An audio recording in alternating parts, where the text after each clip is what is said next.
রাজ্যের বাঙালপাড়াত সিদ্দিক আলী পৌরনী উচ্চ মাধ্যমিক বিদ্যালয়ের 21তম বার্ষিক অধিবেশন।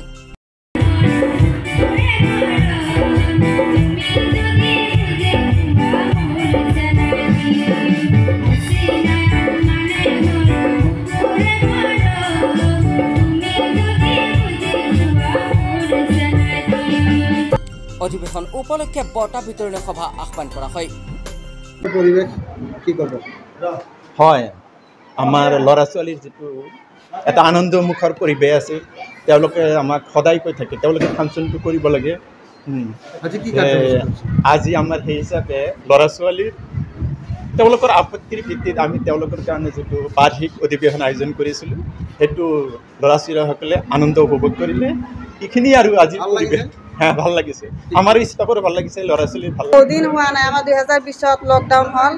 এই অধিৱেশনটো হোৱা তাৰিখ ডেট ফিক্স হৈছিল, কিন্তু আমি লকডাউনৰ কাৰণে কৰিব পৰা নাছিলোঁ। ছাত্ৰ ছাত্ৰীখন একেবাৰে উদ্যত হৈ আছে, সিহঁতেও অলপ আনন্দ কৰিব লাগে, খালি পঢ়িলে নহয়।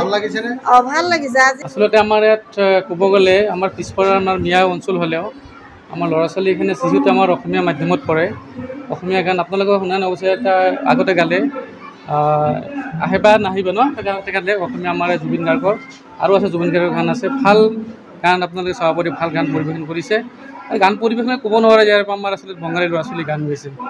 আমাৰ এইখানে সাংস্কৃতিকটো আগবঢ়া বুলি ক'ব লাগিব আমাৰ বৰচলি অঞ্চলত।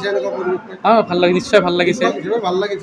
আমাৰ ধৰক আমি যথেষ্ট কষ্ট কৰিলোঁ, আমি কেইজনমান টিচাৰে এই বাৰ্ষিক অধিৱেশন কষ্ট কৰিলোঁ, ভাল লাগিছে। আজি আমি সফলতা অৰ্জন কৰিছোঁ, যিহেতু আজি আমি ছাকচেছ বুলি ক'ব লাগিব। ল'ৰা ছোৱালী ভাল পাৰফৰ্মেঞ্চ দেখুৱাইছে। সিদ্দিক আলী পৌৰণী হাইস্কুল আৰু আমাৰ আচলতে যুটীয়া দুইখন স্কুল আমি একেলগত কৰি আছোঁ। সিদ্দিক আলী পৌৰণী হাইস্কুলৰ BTSS ছেমি মাদ্ৰাছা সৌজন্যত আমি 21তম বাৰ্ষিক অধিৱেশন আমি আজি অনুষ্ঠিত কৰিছোঁ। News desk report DA365।